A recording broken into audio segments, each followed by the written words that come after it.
तो जिस तरह इस्लाम एक है उस तरह फिरका भी सबका एक हो जाए और सारे मुसलमान अली की विलायत के ऊपर यकजा हो जाए। बिस्मिल्लाहिर्रहमानिर्रहीम। व इज़ इब्तला इब्राहीम रब्बहु बिकलिमातिन फअतम्महुन्ना क़ाला इन्नी जाइलुका लिन्नासि इमामा क़ाला व मिन ज़ुर्रिय्यती क़ाला ला यनालु अहदिज़ ज़ालिमीन। देखिए आयत तो एक है लेकिन इसमें मैसेज और पैगाम कई एक है। पहला, व इज़ इब्तला इब्राहीम रब्बहु, जब हजरत इब्राहीम अलैहिस्सलाम इम्तिहान में मुब्तला हुए अपने रब की तरफ से, तो पहला मैसेज यह है कि इम्तिहान जब इब्राहीम जैसे नबी का होता है तो हम और आप क्या हैं। हजरत आदम अलैहिस्सलाम को जब दुनिया में अल्लाह भेज रहा है, अभी न नबूवत दी थी न खिलाफत दी थी, सिर्फ ऐलान किया था मैं जमीन पर खलीफा भेज रहा हूं। तो खलीफा बनाने और जमीन पर आने से पहले इम्तिहान ले लिया।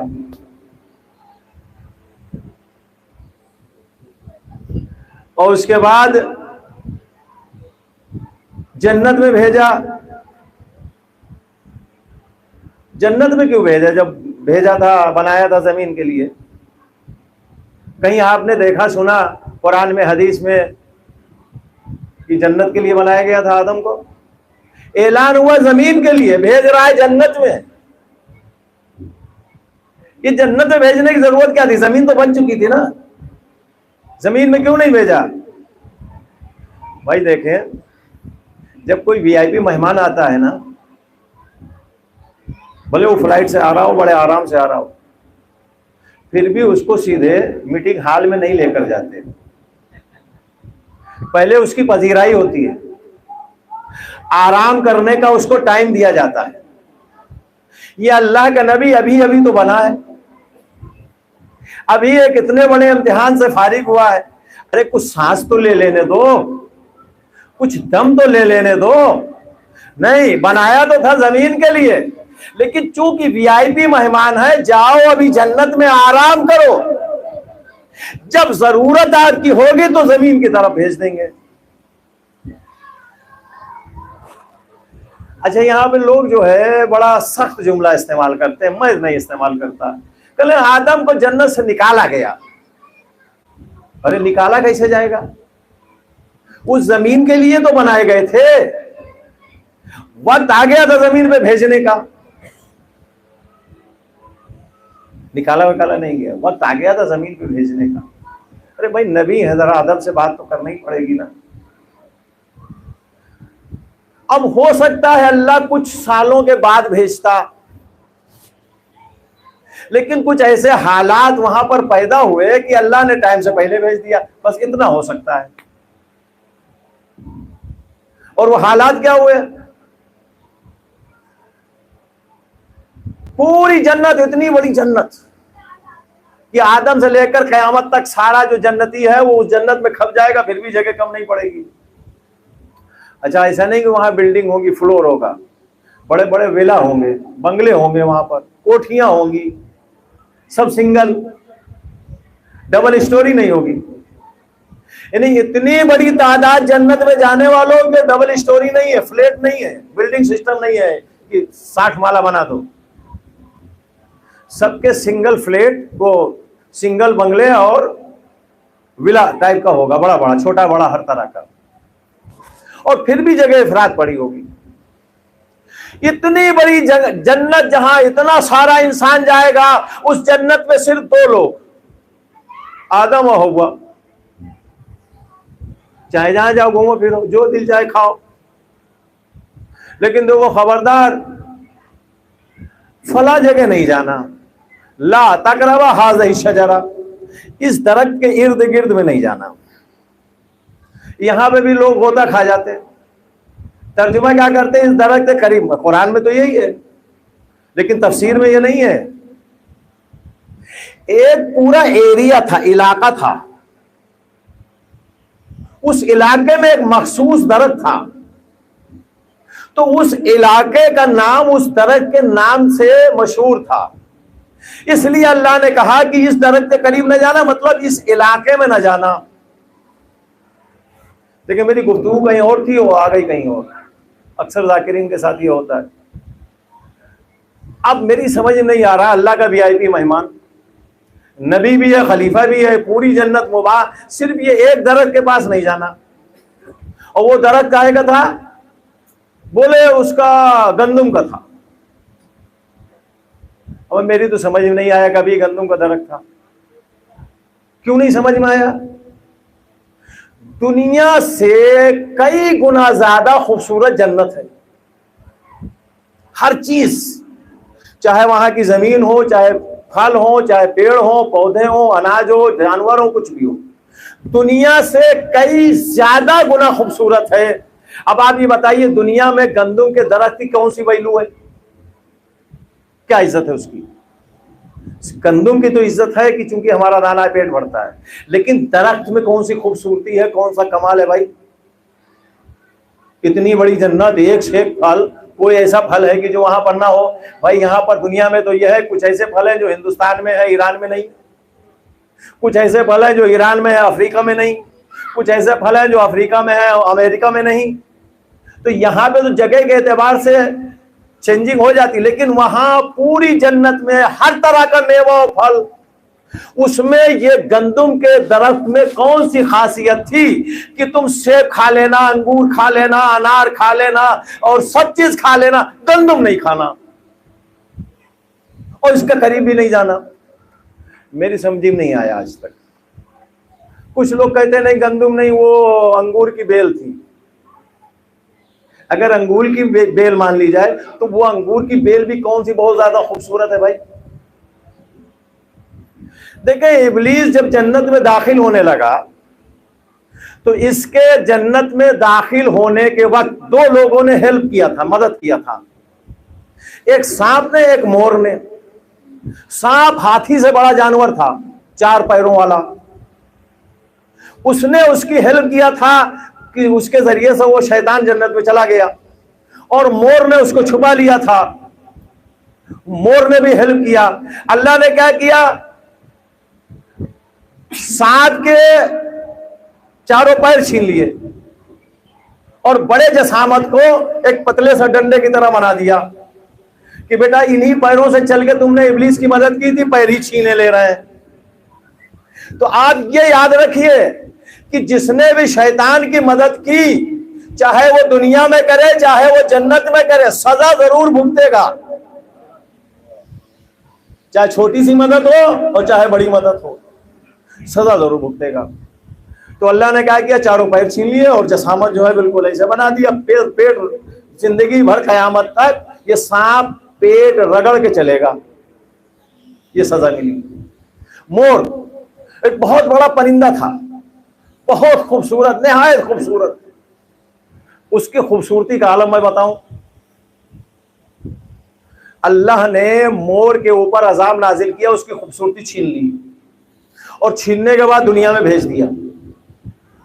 अब यहां पे तवज्जो चाहता हूं, जन्नत में जिस जानवर की खूबसूरती छीनी गई हो, दुनिया वो सबसे खूबसूरत परिंदा है। इससे आप अंदाजा लगा लीजिए जन्नत की खूबसूरती क्या है। जिसकी वहां खूबसूरती छीनी गई हो वो यहां सबसे खूबसूरत है। तो जिसकी खूबसूरती छीनने के बाद यहां का सबसे खूबसूरत है, तो भाई साहब गेहूं या अनार की या उसकी अंगूर की बेल तो दुनिया में भी खूबसूरत नहीं मानी जाती। तो मैं कैसे मान लूं कि जन्नत में यह दरख्त था कि जहां वो सब कहीं चले जाए, यहां पे आदम न जाए, वो भी वीआईपी, अल्लाह का मेहमान? नहीं, ये सब कुछ नहीं, ना गंदुम और ना अंगूर की बेल। मैंने बाकायदा जन्नत की जो वजाहत देखी, जन्नत के 3 तबके हैं। एक तबका है सारे मोमिनीन के लिए, एक हिस्सा उसकी प्लाटिंग की गई है। जो बीच का हिस्सा है वो आले मोहम्मद के लिए, जो उसके अतराफ का हिस्सा वो अंबिया के लिए, और उसके अतराफ का जो हिस्सा है वो मोमिनीन के लिए। अल्लाह ने वीआईपी मेहमान को जन्नत में तो भेजा, लेकिन 2 हिस्सों में जाने की परमिशन थी। मोमिनीन वाले हिस्से में कहीं जाके घूमो, कोई मुश्किल नहीं। अंबिया वाले हिस्से में कहीं जाके घूमो, कोई मुश्किल नहीं। लेकिन ये जो हिस्सा जहां पर जाने से मना किया गया, ये वो जगह है जो आले मोहम्मद के लिए मखसूस थी। लिहाजा ना गंदुम था ना अंगूर था। अल्लाह ने एक जगह बताई थी, इस हिस्से में ना जाना। क्यों? ये नबियों का हिस्सा नहीं है, ये आले मोहम्मद की जमीन है। यहां पे बगैर परमिशन आदम भी नहीं जा सकते।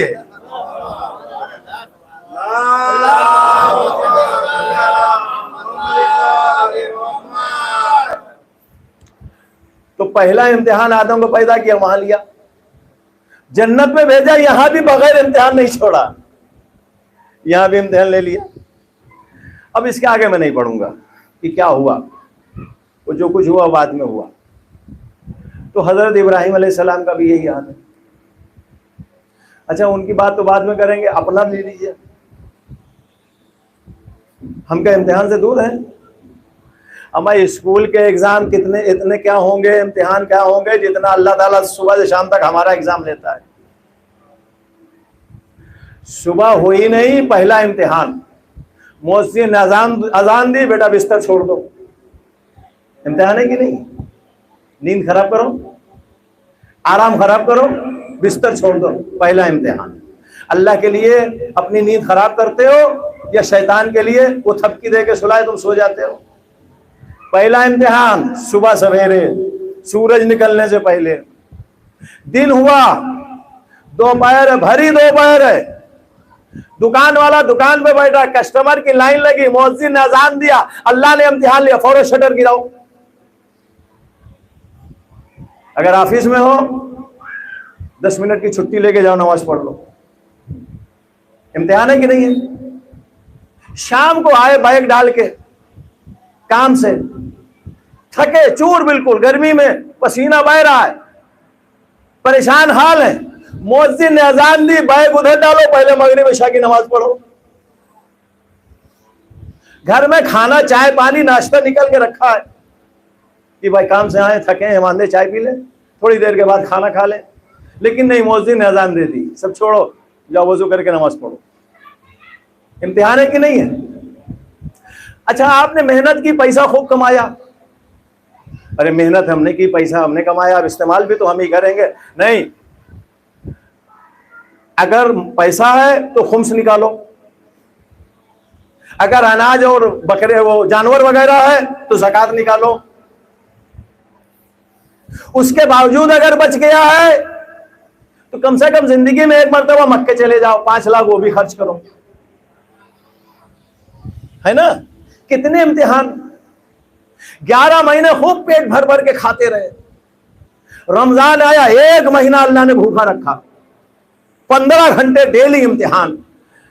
बाजार में जा रहे हैं, पकौड़े भी तले जा रहे हैं, और वो शरबत भी रखा हुआ है, बर्फ भी रखा हुआ है, ठंडा पानी भी है, और सारे खाने पीने के असबाब मुहैया, खा नहीं सकते। इम्तिहान है कि नहीं है? अब आप पूरी जिंदगी इम्तिहान में कितना गिना हो।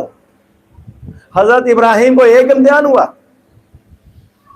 पैदा होने से पहले बाप मर गए, पैदा होने के कुछ साल के बाद मां मर गई, थोड़ा सा बड़े हुए, जिसकी कफालत में रहे वो चचा बुत परस्त, जिस शहर में थे वो पूरा शहर बुत परस्त, जिस बादशाह की बादशाही में थे वो बादशाह बुत परस्त। अब आप बताइए, ये इम्तिहान नहीं था, कुछ और था। आग में डाले गए। नमरूद ने अल्लाह की ताकत और उसकी फौज देखने के लिए ख्वाहिश की।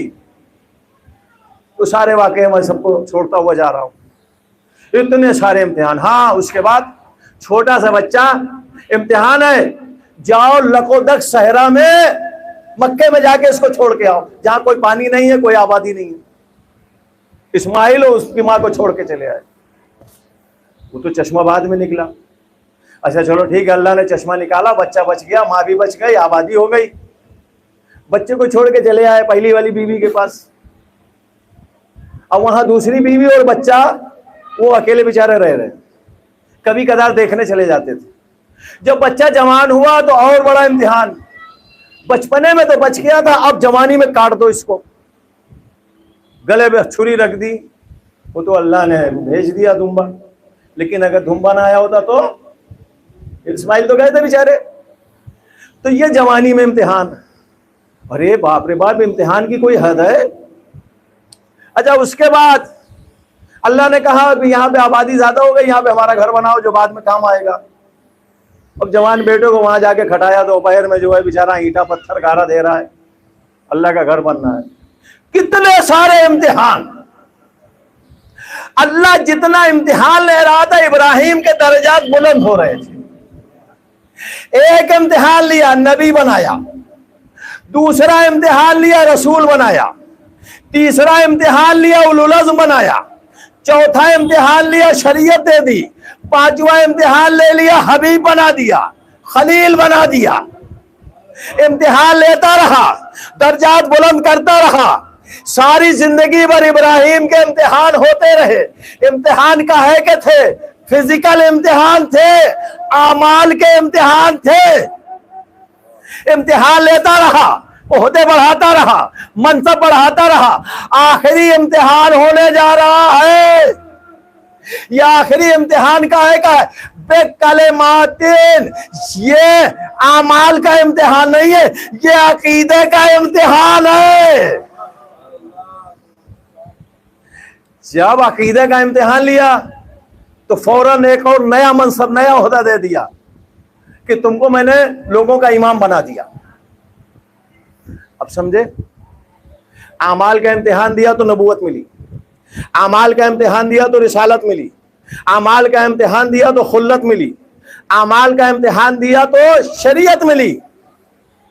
ये सारे ओहदे मिलने के बाद जब अकीदे का इम्तिहान हुआ तो इमामत मिली। हमें 12वीं क्लास के इम्तिहान के बाद 10वीं का इम्तिहान नहीं होता, 10वीं के बाद 12वीं होता है। अगर इमामत आखिरी में मिली है तो इसका मतलब यह है नबूवत से भी बड़ी इमामत, रिसालत से भी बड़ी इमामत। मोहम्मद वाले।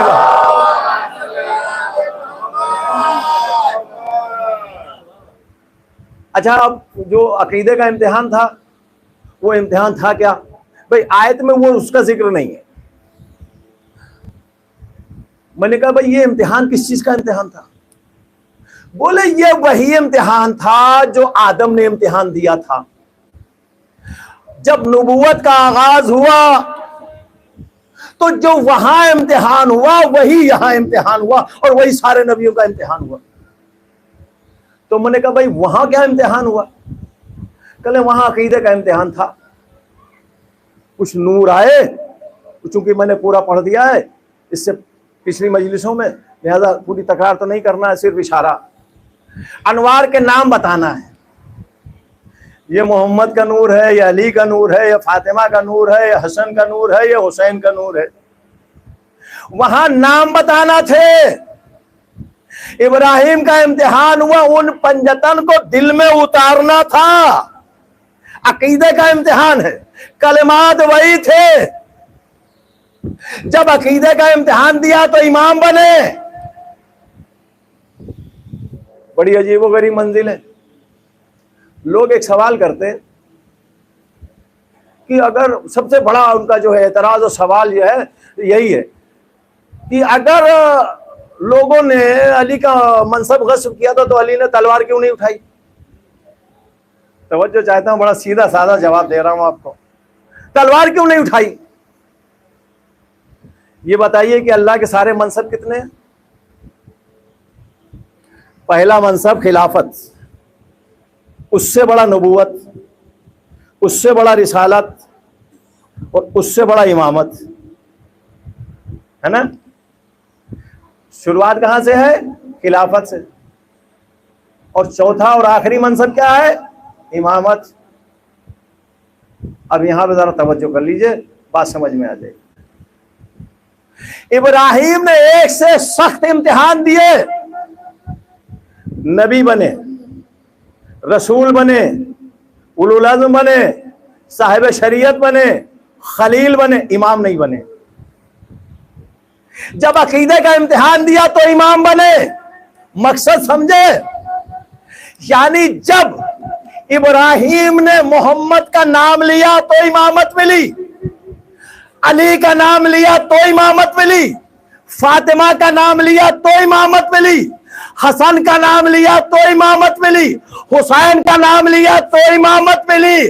अमा वो अली एक खिलाफत के लिए तलवार क्या उठाता, जिस अली और उसके खानदान वालों का कोई नाम ले तो खलीफा बने, कोई नाम ले तो नबी बने, कोई नाम ले तो इमाम बने।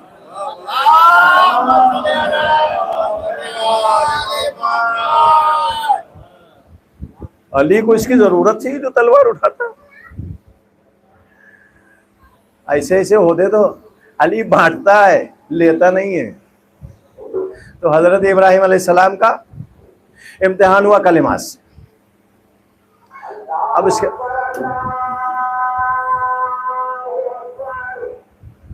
दुरूद भेजे मोहम्मद वाले मोहम्मद।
दुरूद भेजे मोहम्मद वाले मोहम्मद।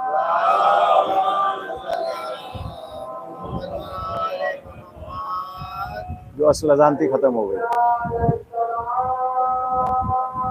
तो जब इम्तिहान में कामयाब हो गए, अब उसके बाद अल्लाह ने इनाम दिया। क्या? इन्नी जायलों का लिन्नास इमामा, मैंने तुमको लोगों का इमाम बना दिया। अब कोई हमारे जैसे आदमी तो थे नहीं बेचारे, इतने सारे मनसब लेके बैठे थे, अल्लाह के दोस्त थे, मिजाज शनासे इलाही थे, और पता था कि अल्लाह से कब क्या मांगना है। देखा कि अल्लाह इस वक्त सिर्फ अता पे है, जो मांग लिया जाए मिल जाएगा। अल्लाह ने कहा तुमको इमाम बनाया, फौरन हाथ उठा दिए, परवरदिगार वो मिन ज़ुर्रियती, क्या मेरी ज़ुर्रियत को मिलेगा, मेरी औलाद को मिलेगा। अब देखें, अगर हमारे आप जैसे आदमी होता ना तो फंस जाता जवाब देने में। अगर ये कहता मिलेगा तो फंस जाता, कहता नहीं मिलेगा तो भी फंसता। अल्लाह के सामने कौन जीतेगा? ना उसके इल्म ना उसके कलाम के सामने। अल्लाह ने ना ये कहा कि मिलेगा, ना ये कहा नहीं मिलेगा। क्यों? अगर अल्लाह कह देता कि ठीक है तुम्हारी ज़ुर्रियत में हमने इमामत दी, तो खुदा की कसम पूरी दुनिया का हर इंसान इब्राहिम की ज़ुर्रियत में आ जाता। हम तो इब्राहिम की ज़ुर्रियत, वो हमारे दादा थे, वो हमारे परदादा थे, हम इमाम हैं, अल्लाह ने कुरान में कहा है। तो अल्लाह ने हाँ ही नहीं कहा तो तुम कहां से जो है झूठे ज़ुर्रियत में आओगे। अगर नहीं कहता और बाद में कभी इब्राहिम की ज़ुर्रियत में इमामत आती तो हर आदमी झुठलाता। कुरान में तो ये लिखा है तुम इब्राहिम की औलाद में इमाम नहीं हो सकते। तो अल्लाह ने क्या ना हाँ कहा ना कहा, एक बीच का रास्ता निकाला। का ला यनालु अहदी सालिमीन, मेरा ये होदा सालिमीन को नहीं मिलेगा। यानी तुम्हारी ज़ुर्रियत है अगर जालिम है तो नहीं मिलेगा, तुम्हारी ज़ुर्रियत है अगर जालिम नहीं है तो मिल जाएगा। इसका मतलब यह है कि सारे लोगों को इस हद में आने से अल्लाह ने रोका, लेकिन दुआ कबूल कर ली। और उसका सबूत यह है कि इब्राहिम के दो बेटे, एक इसहाक एक इस्माइल, अल्लाह अगर नबूवत आगे बढ़ाता तो दोनों को नबी देता, दोनों बेटों को नबी देता। अगर दोनों को नबूवत नहीं मिलती तो ये नाइंसाफी हो जाती। एक नबी के दो बेटे, दोनों नबी, एक की जुर्रियत में नबूवत आई, दूसरी की जुर्रियत खाली रह गई। लिहाजा परवरदिगार आलम ने कहा, इब्राहिम हम तुम्हारी दुआ भी कबूल कर लेंगे, अपने सिलसिले को भी बाकी रखेंगे। हजरत इसहाक की नस्ल से अल्लाह ने 12 नबी भेजे, इस्माइल को रोके रखा। जब नबूवत खत्म हो गई तो इस्माइल की नस्ल से 12 इमाम भेज दिए।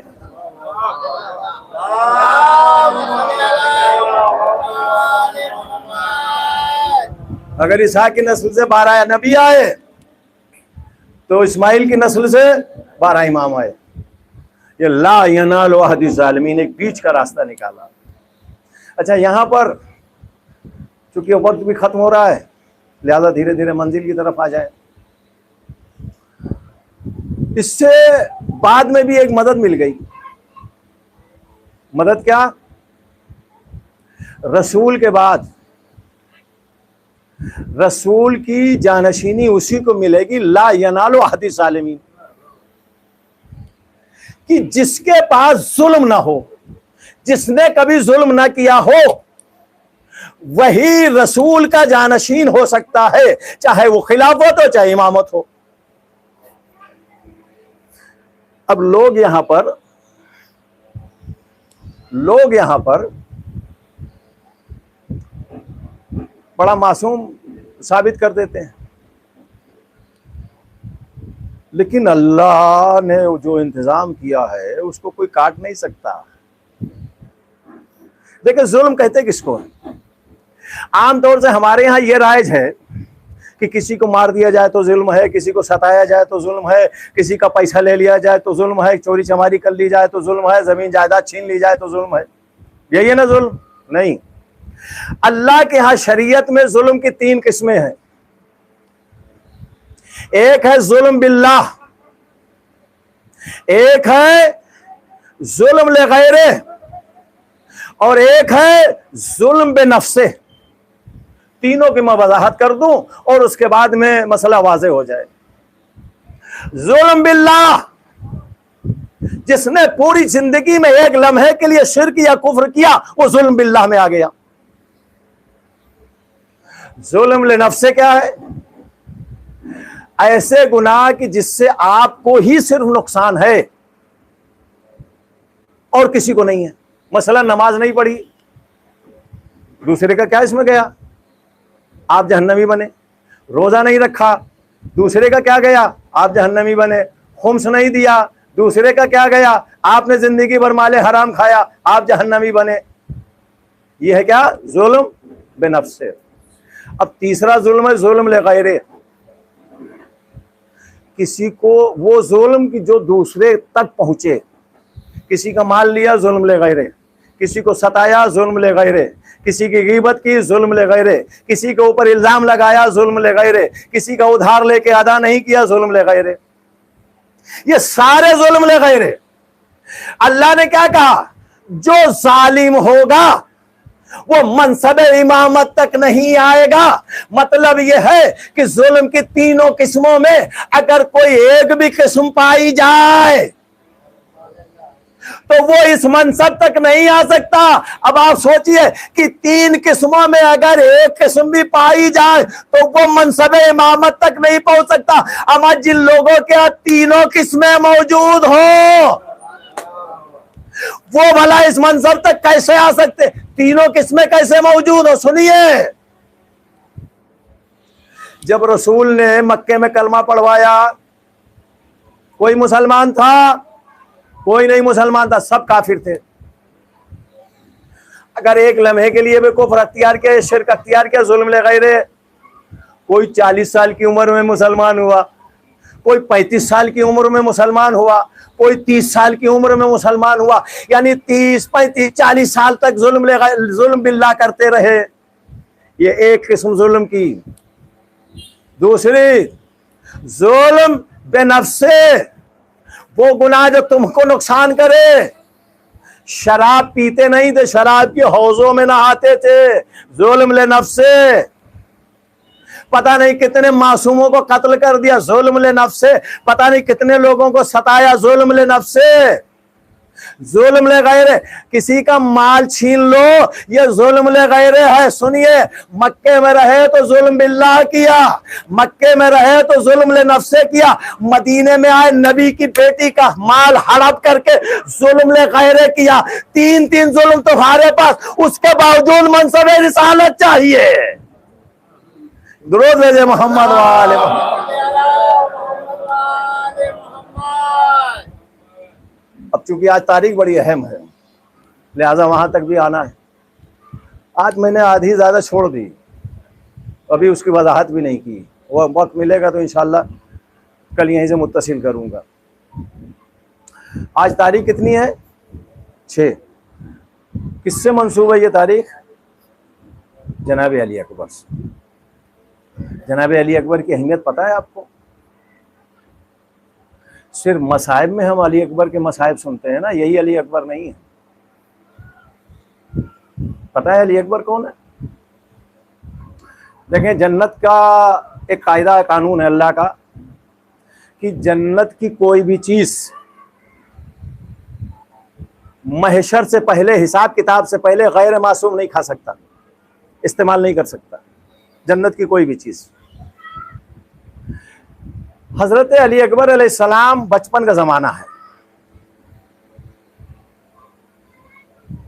हजरत अली अकबर को बचपन से, यानी शीर खार थे उसी वक्त से जनाब ज़ैनब लेके चली गई थी, उन्होंने पाला है। और रवायतों में मिलता है कभी उन्होंने इमाम हुसैन अलैहिस्सलाम से कभी कोई सवाल ही नहीं किया,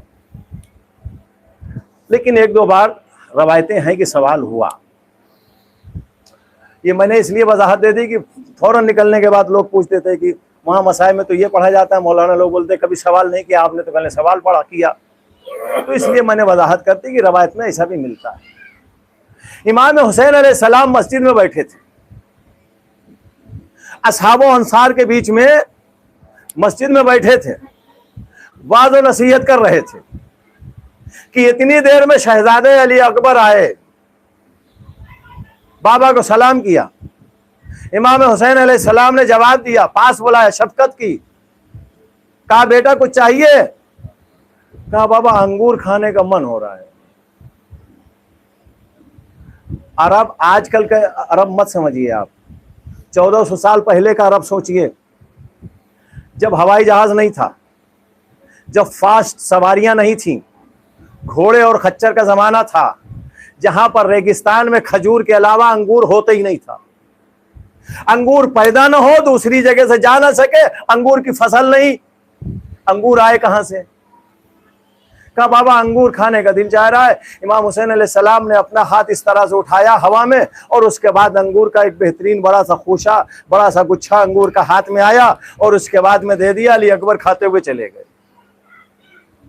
ये अंगूर का गुच्छा कहां से आया? अंगूर पैदा नहीं होता है, सारा रेगिस्तान। अब बहुत सी चीजें पैदा होने लगी। इतनी कोई फास्ट सवारी नहीं कि दूसरे मुल्क से मंगाया जा सके फौरन। कोल्ड स्टोर का जमाना नहीं था। ये अंगूर आया कहां से? तो इसके अलावा कुछ है ही नहीं कि जन्नत के जवानों के सरदार है, चाहे दुनिया में हो तो भी सरदारी है, आखिरत में रहे तो भी सरदारी है। वहां जाए तो जन्नत इनके अख्तियार में, यहां रहे तो जन्नत इनके अख्तियार में। बेटे ने ख्वाहिश की, जन्नत से अंगूर मंगा के दे दिया। ये हजरत अली अकबर। अब एक छोटा सा और गोशा मदीने का मैं पेश करता हूं। रवायतों में है कि हजरत अली अकबर अलैहिस्सलाम जब मदीने में बाजार जाते थे तो बाजार में दुकानदार अपने सामान को छोड़ के दुकान के दरवाजे पे आके खड़े हो जाते थे, और बाजार में जो औरतें और दूसरे लोग जो गए हैं, जब उनको यह पता चलता था कि हुसैन का बेटा अली अकबर आया है, तो सारे अपने काम छोड़ के, और जो रास्ता होता है ना उसके दाहिने और बाएं तरफ लोग कतार लगा के खड़े हो जाते थे कि अली अकबर इतना खूबसूरत है, उसकी खूबसूरती और जमाल देख ले। शायद हुस्ने यूसुफ फिदा हो जाए हुस्ने अली अकबर पर। वो अली अकबर, अगर किसी के बच्चे में कुछ थोड़े एक दो हुनर होते हैं तो माँ बाप का सीना फूल जाता है और उससे प्यार और मोहब्बत बढ़ जाता है। किसी का बच्चा सिर्फ पढ़ाई में अच्छा हो, दूसरों से ज्यादा माँ बाप उससे प्यार करते हैं। काम में अच्छा हो, मेहनती हो, कहना मानता हो, एक दो चीज भी अगर अच्छी है तो माँ बाप का प्यार कई गुना बढ़ जाता है। वो अली अकबर कि जिसका हुस्न और जमाल देखने के लिए बाजार जाम हो जाता हो, ठहर जाता हो। अंदाजा लगाओ कि अली अकबर की मां अपने बेटे पर कितना नाज करती होगी।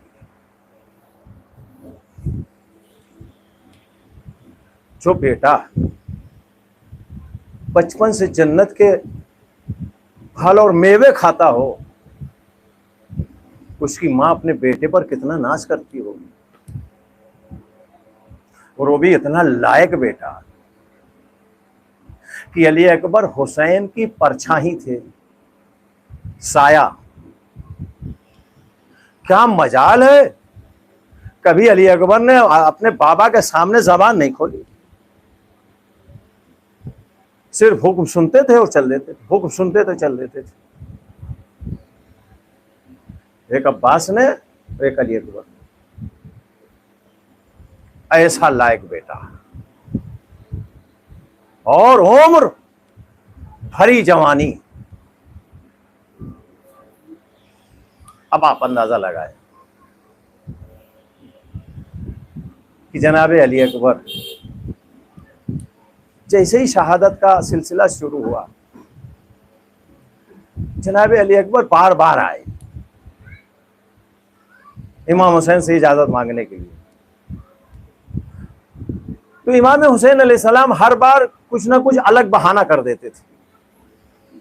कभी कहते थे अली अकबर अपनी माँ से जाके इजाजत ले ले, तेरी माँ इजाजत दे देगी तो दे देगी।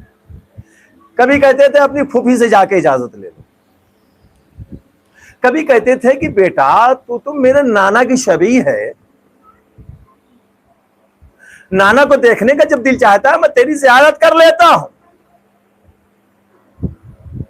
अली अकबर को मरने की इजाजत नहीं थी। अच्छा एक चीज और बताए, आखिर वक्त तक अली अकबर और अब्बास में बाकायदा तकाबुल होता रहा कि पहले मरने कौन जाएगा, शहीद होने कौन जाएगा, जंग पे कौन जाएगा। अब्बास ये चाहते थे कि अली अकबर से पहले मैं चला जाऊं, इसलिए कि एक बाप के लिए जवान बेटे का गम बहुत बड़ा होता है। अली अकबर आखिर में जाए, मैं पहले चला जाऊं। अली अकबर जो है हमेशा ये कोशिश में रहे कि चचा से पहले मैं चला जाऊं। क्यों? इसलिए कि मेरा चचा अलमदार है, लश्कर का सिपह सालार है, मेरे बाप की ताकत है। अगर मेरा चचा पहले शहीद हो गया मेरे बाप की ताकत कम हो जाएगी।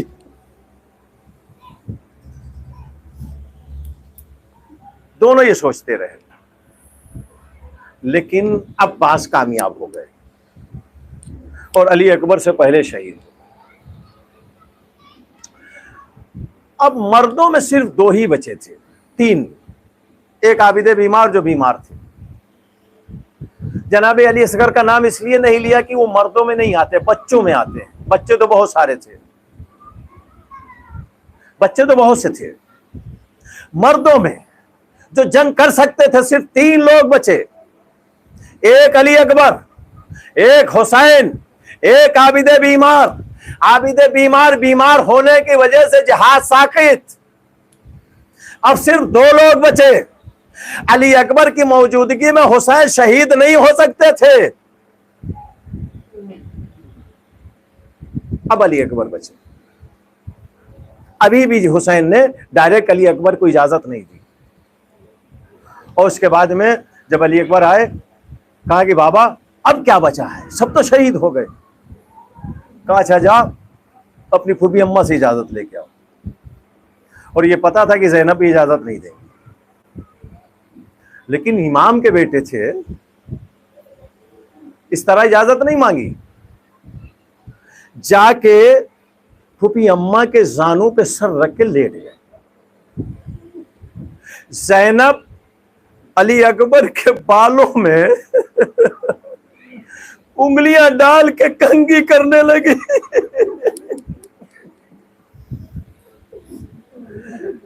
अली अकबर ने सवाल किया, ए फूफी अम्मा एक सवाल पूछना है आपसे।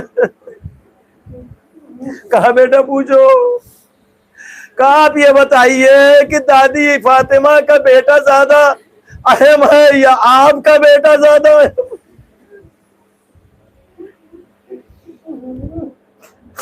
ज़ैनब ने कहा, ए अली अकबर तू जो पूछना चाहता है जवाब लेना चाहता है। ज़ैनब समझ गई, इसलिए कि ज़ैनब आलिम गैर मुअल्लिमा मामूली खातून नहीं है।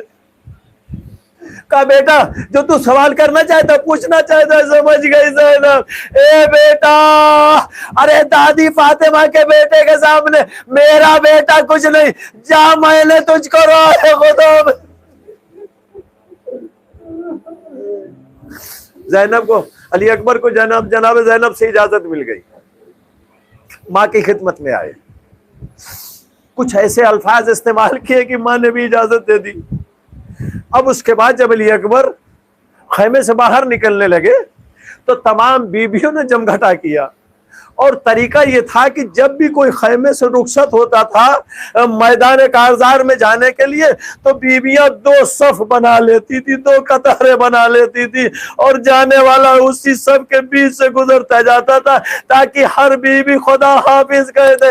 ए आजादारों, मालूम है जो बाहर मैदान में रावी खड़ा ये सारा वाकया लिख रहा था, उसने कहा कि मैंने देखा, अरे 7 मर्तबा खैमे का पर्दा उठा फिर गिरा, पता नहीं क्यों नहीं। अरे अली अकबर बाहर निकल रहे थे। अरे मैं कहूंगा ए रावी, तू तो दूर से खड़ा देख रहा था, खैमे का मंजर तुझको क्या पता। कभी माँ के लिपट जाती होगी, कभी सकीना पैरों में चिमट जाती होगी, कभी कोई बीबी खुदा हाफिज कहने के लिए आगे बढ़ती होगी। अज़ादारों, इस तरह से अली अकबर को रुखसत किया। बाहर निकले, हुसैन खड़े हुए हैं, लगाम पकड़े हुए, बेटा सवार हो जा। अली अकबर खुदा हाफिज कह के बाप को सीने से लगा के सवार हुए। कुछ दूर अली अकबर चले थे कि एक मर्तबा अली अकबर ने कुछ आहट सुनी। अली अकबर ने जो पीछे मुड़ के देखा तो क्या देखा, सही बाप दौड़ता ज़ईब बाप दौड़ता हुआ घोड़े के पीछे आ रहा है। एक मर्तबा घोड़ा रुका, फौरन जमीन पे आ गए। ए बाबा, आपने तो इजाजत दे दी थी, फिर ये दौड़ने का सबब क्या है? एक मर्तबा हुसैन ने कहा, ए बेटा, अरे काश तू भी साहिब औलाद होता तो तुझको मालूम होता। एक जवान बेटे की मौत की खबर, जवान बेटे की मौत एक ज़ईब बाप के लिए कितनी अहम होती है, कितनी दर्दनाक होती है। कले बाबा इरादा क्या है? कले एक मर्तबा फिर से आके मेरे सीने से लग जा, मेरे सीने में ठंडक पड़ जाए, तुझको खुदा हाफिजी कर दूं। एक मर्तबा अली अकबर आके बाप के सीने से लगे, दोबारा घोड़े के ऊपर बैठे, मैदान कारजार में गए, बड़ी शुजाअत के साथ जिहाद किया, बड़ी शुजाअत के साथ जंग किया। अज़ादारों, मुकम्मल मसाए पढ़ने का न तो वक्त रहा है न कलेजा हमारे पास है। थोड़ी देर के बाद एक मर्तबा हुसैन एक टीले के ऊपर खड़े हुए अली अकबर की जंग देख रहे थे। एक मर्तबा चारों तरफ से दुश्मनों ने अली अकबर को घेरा, चारों तरफ से हमले शुरू हुए। अली अकबर ने आवाज दी, अलैकुम मिन्नी अस्सलाम। ए बाबा, आजादारो, जो भी शहीद घोड़े से गिरता था वो सलाम करता था, ए आका हुसैन आप पर मेरा सलाम हो, ए आका हुसैन आप पर मेरा सलाम हो। इसका मतलब ये है अगर कोई सलाम करे तो जवाब देना वाजिब है। अली अकबर अपने बाप की बेकसी, अली अकबर को अपने बाप की बेकसी का अंदाजा था। अली अकबर ने नहीं कहा अलैहिस्सलाम सलाम या आका, अलैहिस्सलाम या बाबा, ये नहीं कहा, बल्कि कहा अलैहिस्सलाम ए मेरे बाबा। ऐसा सलाम किया अरे जिसका जवाब देना भी हुसैन पर वाजिब ना हो। आजादारो, हुसैन ने जैसे ही अली अकबर का सलाम आखिर सुना, एक मर्तबा मैदान कारज़ार की तरफ भागे। हुसैन मैदान की तरफ पैदल जा रहे, पैदल भागे, थोड़ी दूर चले गिर गए, फिर संभले, फिर आगे बढ़े, फिर गिर गए। 2-3 मर्तबा जब हुसैन लड़खड़ाए, गिरे और उठे, तो एक मर्तबा मालूम है हुसैन ने क्या कहा, ए बेटा अली अकबर, जहां भी है वहां से आवाज दे, इसलिए कि तेरी मौत की खबर ने तेरे बाप की बीनाई ले ली। बेटा दिखता नहीं है, तेरी आवाज के सहारे से तेरे सराहने पहुंच जाएंगे। हाँ आजादारो, एक मर्तबा अली अकबर आवाज देते रहे और हुसैन चलते रहे। अली अकबर के नजदीक पहुंचे, अली अकबर का सर अपने जानों पे रखा, कहा बेटा कुछ तकलीफ है? कहा बाबा कुछ नहीं। कहा कोई वसीयत है? कहा कोई बाबा कोई वसीयत नहीं है, बहन को देखना चाहता हूँ। हुसैन ने अपने एजाज से सुगरा को दिखाया। उसके बाद में एक मर्तबा हुसैन ने कहा, ये बेटा अली अकबर, इतनी देर से मैं तुझसे बातें कर रहा हूँ, तेरा ये सीने, ये हाथ तेरे सीने के ऊपर क्यों रखा है? कहा बाबा कुछ नहीं, ऐसे ही रखे हुए हैं। अब जो हुसैन ने हाथ हटाया, क्या देखा कि सीने में बर्छी की अनी टूटी हुई है। एक मर्तबा हुसैन ने हाथ हटाया और ये अली अकबर का सर जमीन के ऊपर रखा, खड़े हुए और पहलू बदल के अली अकबर के पहलू की तरफ आए, अपने जानों को जमीन के ऊपर टेका, एक मर्तबा नजफ का रुख किया, ए मेरे बाबा, अरे सारे जहान की मुश्किल कुशाई आप करते हो, आज आपका बेटा करबला में आपको बुला रहा है। हुसैन ने कहा या अली मदद। एक मर्तबा 2 उंगलियां अली अकबर के जख्मों में डाली, अब जो बाहर निकाली, ए आजादारो, सिर्फ पर्ची की अनी न थी, पर्ची की अनी के साथ अली अकबर का कलेजा बाहर आ गया। अली अकबर की रूह कब्ज़े उनसुरी से परवास।